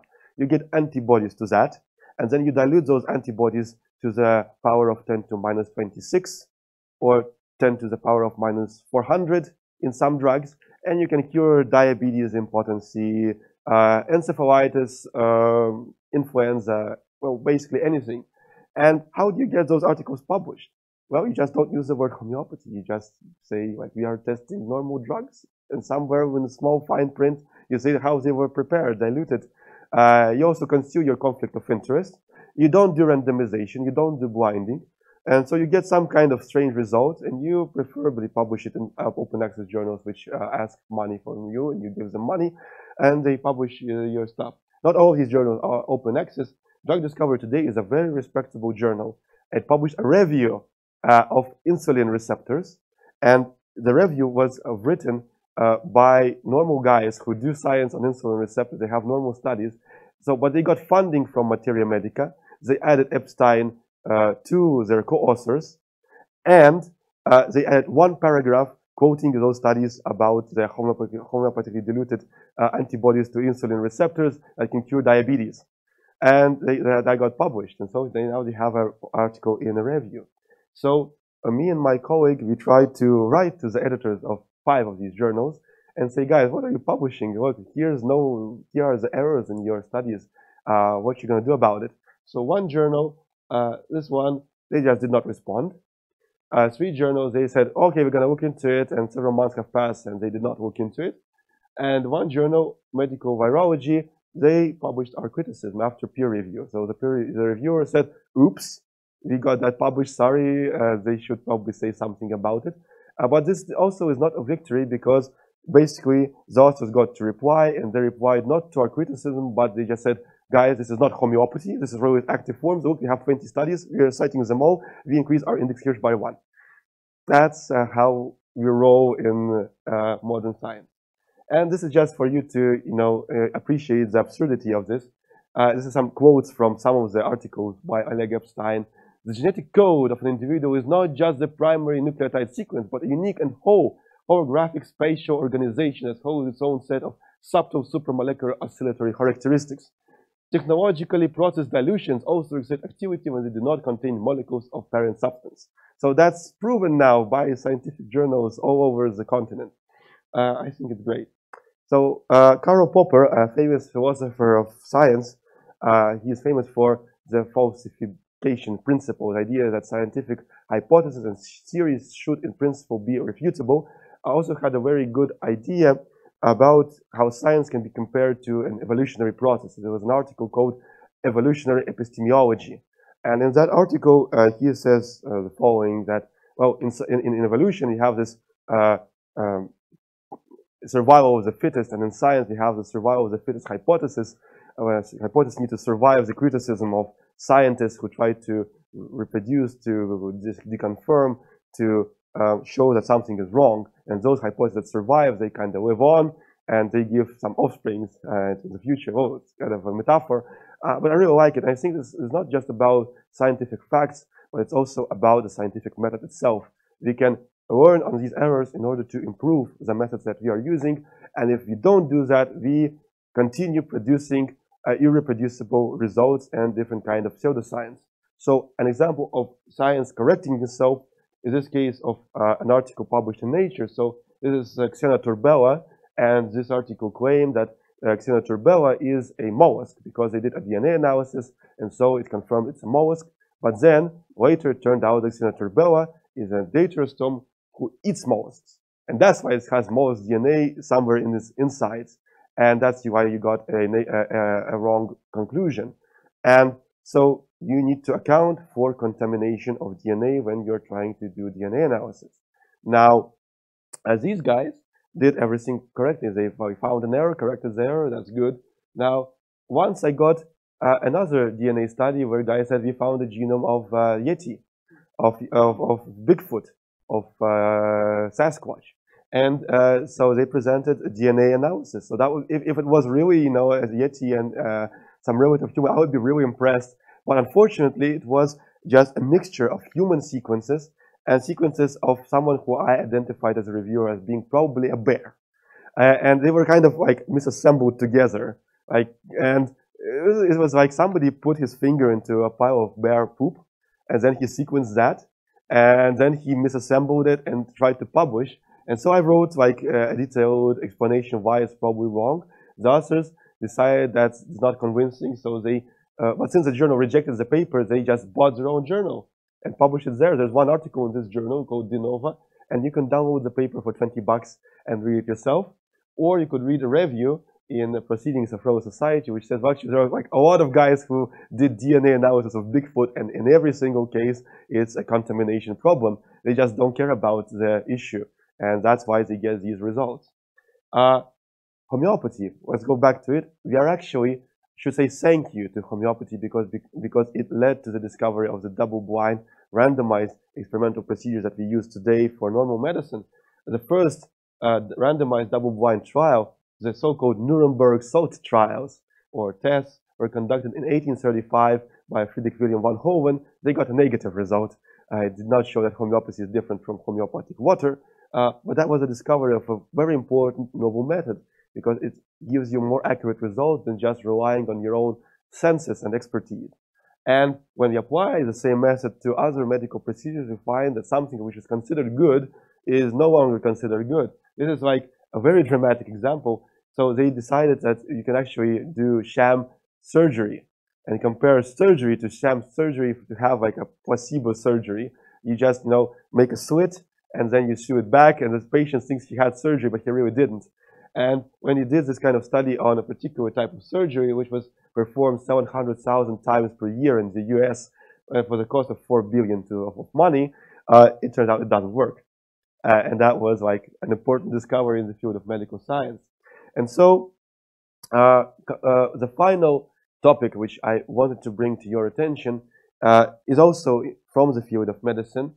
It is a very good study that explains a lot about why we have so much alternative medicine and why it's so popular. So these guys, they did the following experiment. They had people with asthma, and they gave each person 4 kinds of treatment in a randomized order. So it's a different kind of randomization. So you get all 4 treatments, but the order is randomized. And there were 4 types of treatments. One was an actual drug against asthma, which you inhale through an inhaler. There is a placebo treatment, a placebo inhaler, which is not different in terms of, it looks similar as a regular inhaler. There was sham acupuncture. So it was like acupuncture, you put needles in your skin, but they did it specifically incorrectly, so that even those who believe in acupuncture don't say that, oh, it works. And finally, there was a no intervention control, so they did nothing for the time period. And after each session of each treatment period, they did measure 2 outcomes. One outcome was you can really measure how has the breathing of a person with asthma improved using a respirometer. So a person blows into a tube and you measure how is the ventilation working, what is the volume of the air he can produce through a period of time. And the other way is you ask the person, well, did you get better during this period? How do you think? Did this treatment work? And when you look at the actual treatment, you see that it's much superior to all of the other kind of placebo interventions and non-interventions. This doesn't work. It doesn't change anything. Wishful thinking does not help you cure asthma. But drug does. Now, if you ask the people, everything works, except for the non-treatment, comparing to the non-treatment. And people can discern what works and what does not, simply because it's very difficult. It's counterintuitive. Science is counterintuitive. And because of that, doctors and patients, they try to make decisions based on some kind of subjective feeling, oh, this is helping me, but they come to erroneous conclusions and start believing in homeopathy, acupuncture, and other kinds of stuff. And one thing which has become very popular even within the scientific community is so-called evidence-based meditation. And when you look at that and consider the lessons learned from this particular study, you find something very interesting. So this is a review published in 2014, and they looked at all of these evidence-based meditation studies, and they found that only 3% of the trials ever performed in this field have had an active control. So 97% of the studies are comparing to no intervention. So how can you actually measure whether it works or not if you're not having a proper control?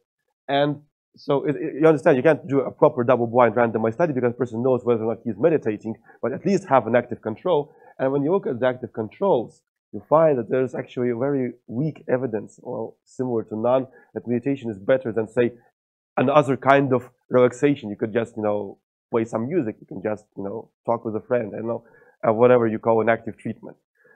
So I think that this is not like a definite, verdict, like, okay, this doesn't work or something like that. This is just something every one of us should take into consideration. That science is difficult. It's counterintuitive. There are many pitfalls. And maybe there are some pitfalls which we don't even know about today. Maybe we'll find out about them later. And we can improve ourselves and how we do science by learning from mistakes of others. And that's how we're going to make science great again. Thank you.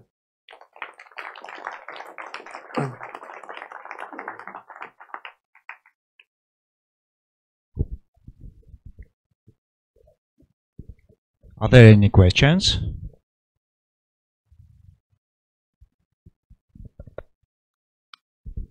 Thank you for interesting talk and hot topic.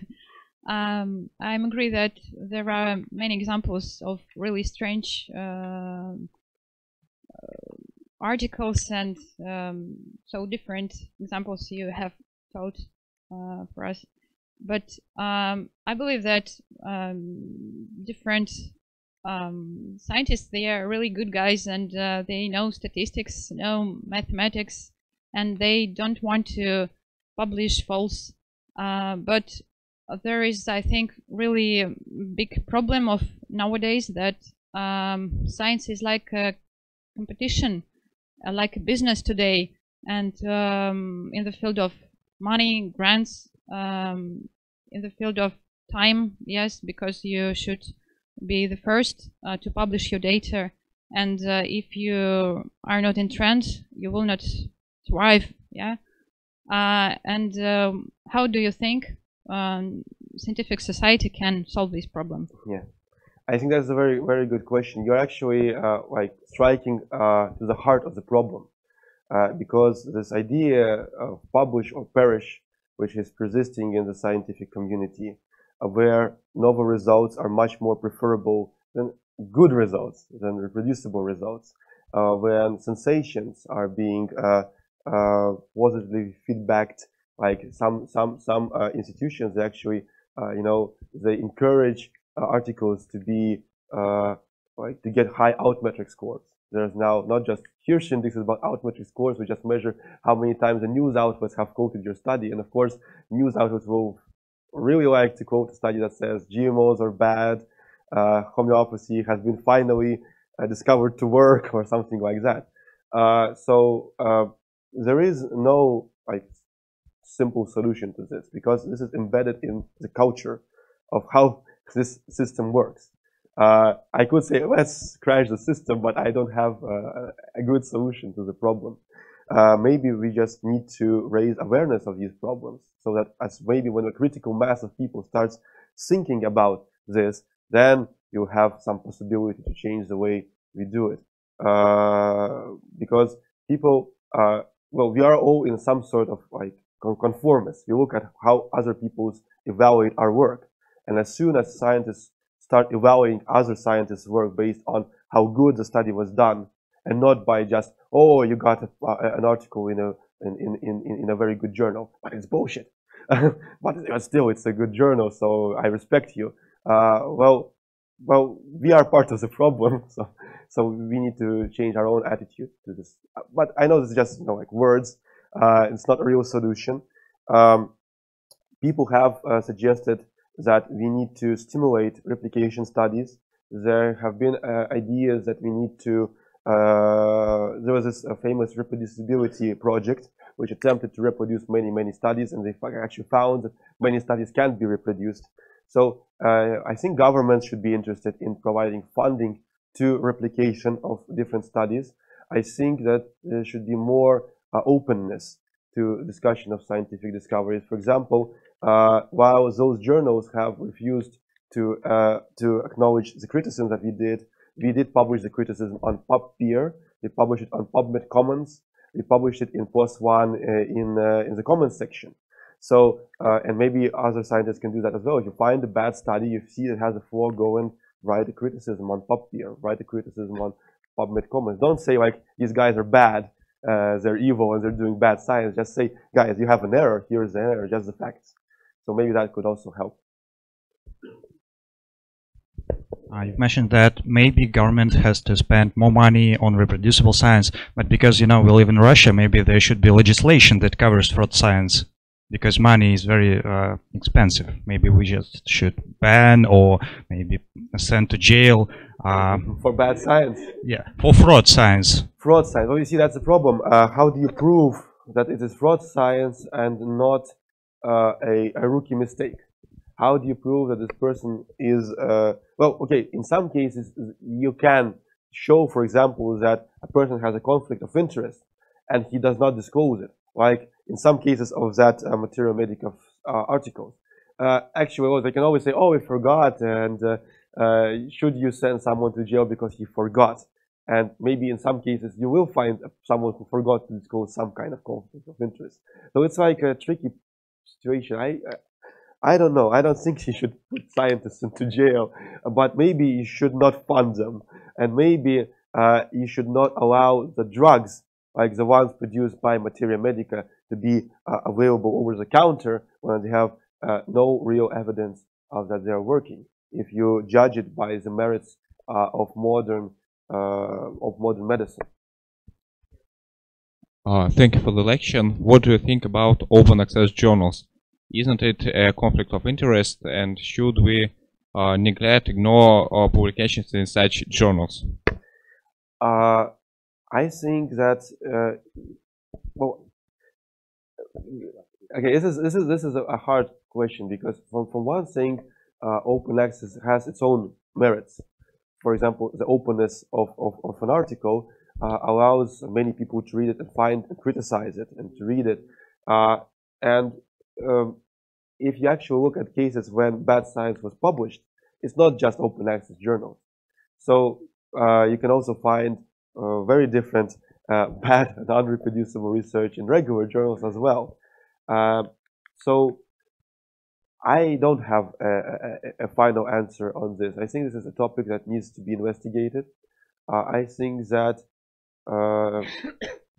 well, no, I have not done the correct research to comment on whether or not open access journals are much worse than their regular competitors in terms of publishing fraud science or pseudoscience or just non-reproducible results. There are many good articles published in open access journals. And there is a need.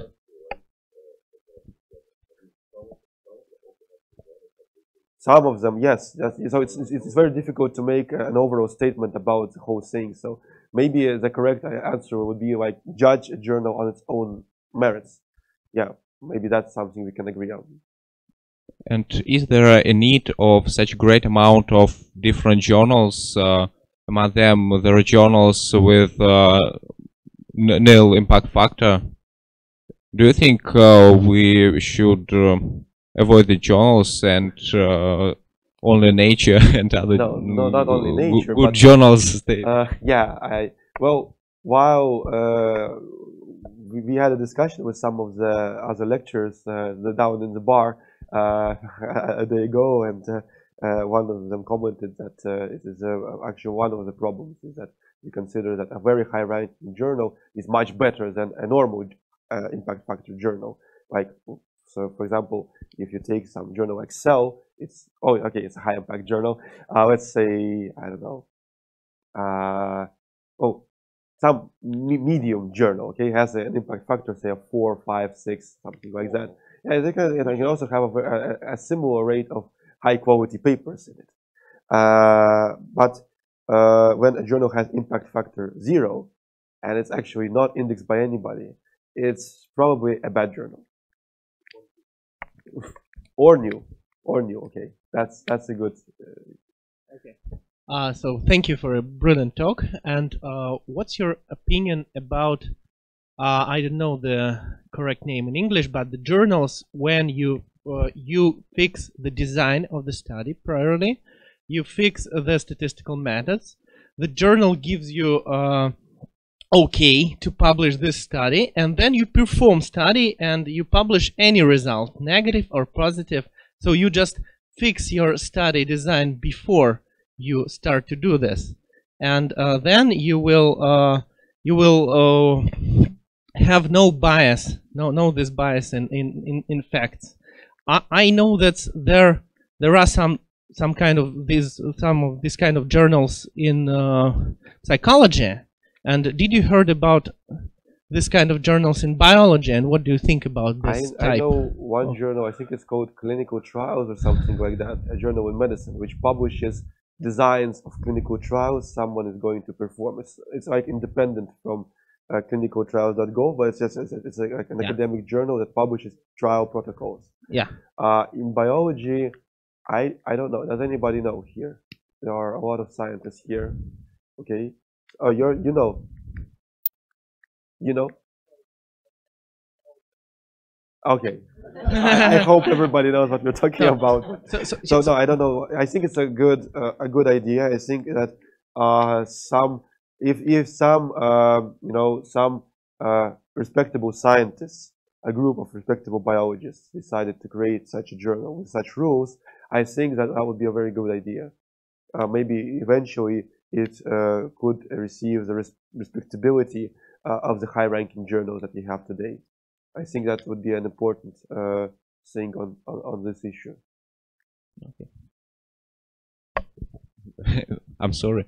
What do you think? Should journals publish for not false, negative results? So as not to replicate the same false in design of investigations. Yeah, I think that it would be great if journals started publishing negative results. First of all, sometimes negative results are required after a very large amount of work. So I think that somebody's PhD thesis could be a negative result. So for example, as long as somebody makes a sound hypothesis, right, which makes sense. So somebody should check that hypothesis. And so suppose a person is doing a lot of research and finds that this doesn't work. So if he doesn't publish it, this will not stop 100 other people from trying to do the same thing and wasting their time. And now if you get a negative result and it's published, then it's great. And there's actually a journal called, I think it's called Journal of Negative Results or something like that. It's not very impactful, but it's a great idea. And I think that, so remember the name, so next time you get a negative result, why don't you go publish in Journal of Negative Results? So I think that's a very, very important thing to do.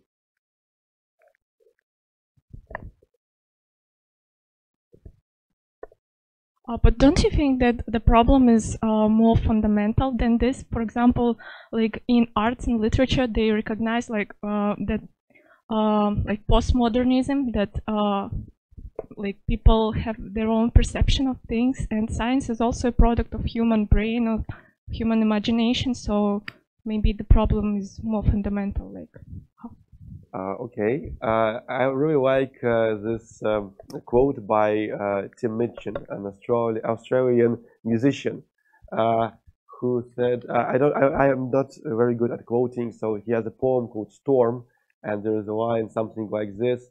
So, do you consider the subjectivity of the objective world when you're deciding whether to get out of your house from the door or the window on the second floor?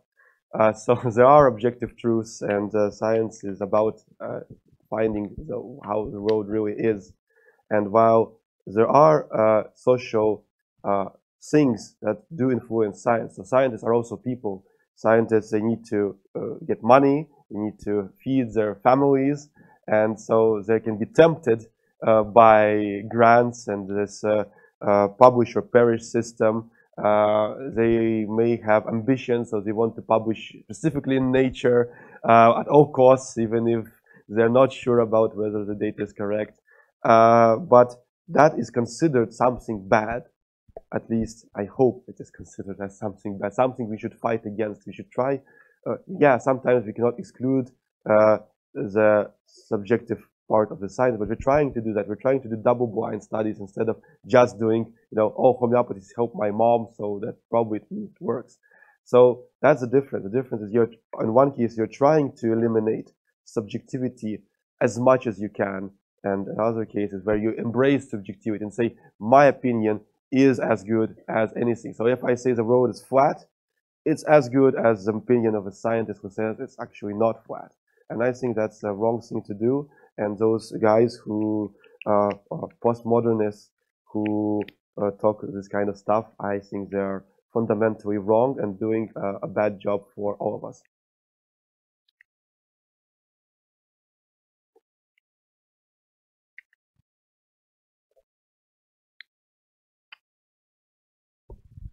Thank you for such an interesting lecture. I'm afraid that my question could be something like shame on me, but could you please comment on what you called on what you call multiple comparisons? Because as far as I know, multiple comparisons is a term that used when you compare few groups. So when you were talking about assaying of evaluation of hundreds of genes or thousands of genes, that is different experiments. It's not comparison in.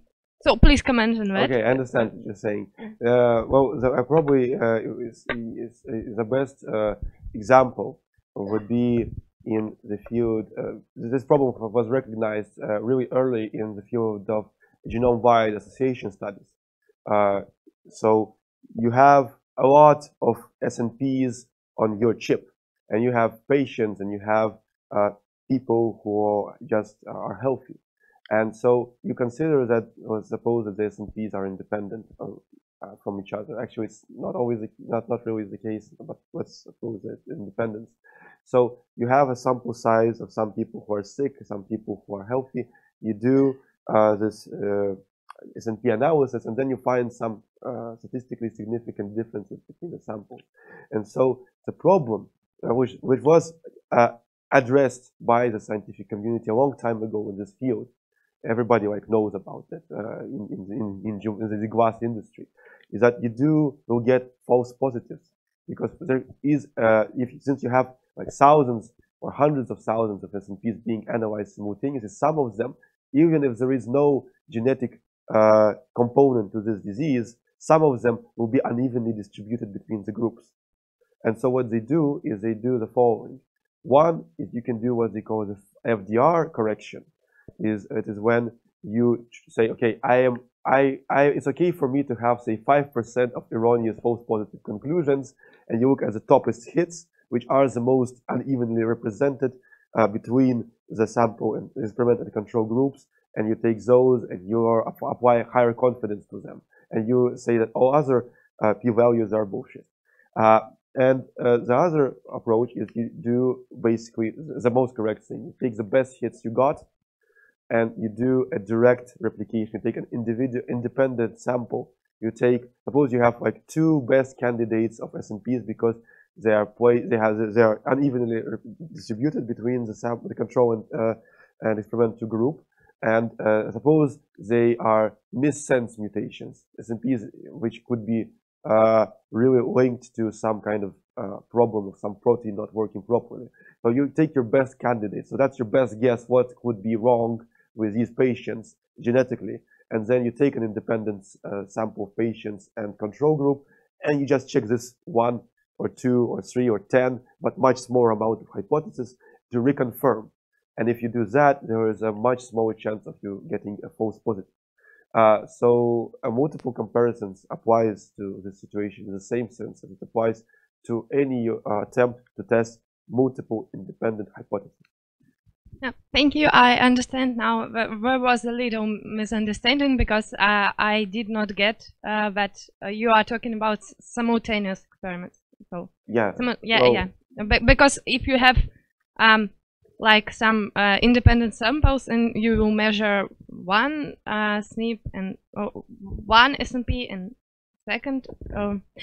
Sorry, I'm not really a specialist in genome-wide studies. I was thinking about PCR analysis for transcriptome, for example. And if you have different samples and you measure one gene, and when you one transcript, and when you will measure second transcript, this will be okay. Or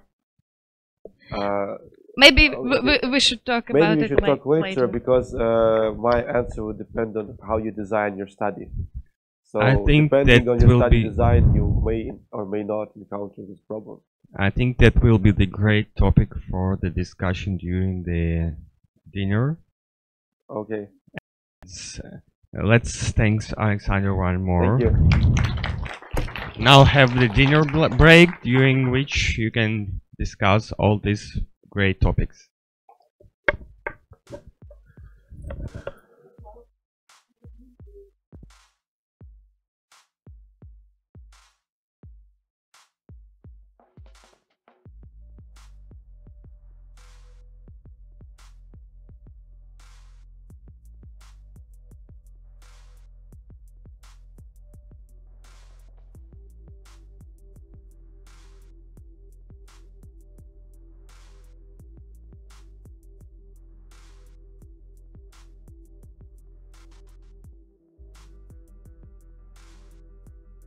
Hello guys again, привет еще раз, ребята.